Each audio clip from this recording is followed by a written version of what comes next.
16 years ago today, Iron Man released, the start to the MCU. So let's review it. Let's start with everything I liked about this movie. And for starters, this movie really does hold up. It stands as a perfect start to the MCU.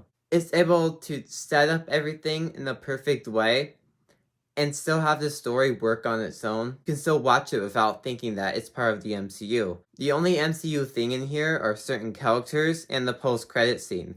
That's it. So you can watch this movie all by itself and still enjoy it perfectly fine without having it connect to the grand MCU in general. And this movie was able to start the MCU perfectly while making their first ever movie really good, while also teasing what's to come in the future with the post-credit scene. A good thing of this movie is that the action in here is all practical. We don't have that CGI green screen stuff that a lot of the newer MCU stuff have been getting. It's basically all practical. This entire movie is practical and it holds up to this day and still looks really good. The action is all still really well because of that practical stuff. And it looks really good. And rewatching this movie, I was surprised for how much humor was in it because I didn't remember a lot of humor. I found myself laughing most of the time in this movie. I didn't remember this movie being as funny as it was, but that part surprised me. And of course, Robert Downey Jr., one of the best castings of all time. Robert Downey Jr. fits Iron Man, and we start to see that form in this movie. We get to see the origin of Iron Man and the start to Robert Downey Jr.'s best part of his career, the MCU. And we slowly get to see that throughout the MCU, but this movie started it specifically and showed us how perfect of a casting Robert Downey Jr. was as Iron Man.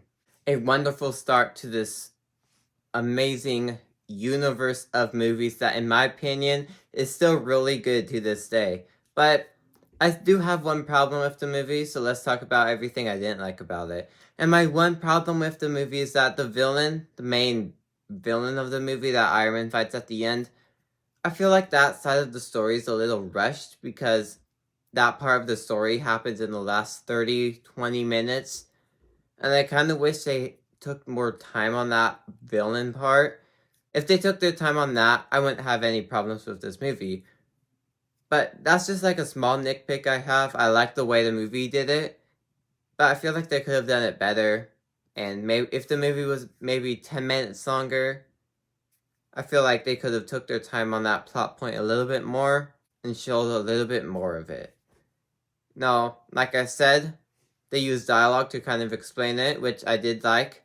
I like the way the movie did it, but if I were to give one small nitpick, I just wanted to see a little bit more out of that. But all in all, Iron Man still holds up to this day. Wonderful start to the MCU. And still a really good movie. It has everything you want from it and more. And still a perfect movie that holds up to this day. And out of 10, I'll give Iron Man a 9 out of 10. Thank you guys for watching. If you like this video, maybe these ones on the side will interest you too. Make sure to like and subscribe, and see you guys all next time. Goodbye.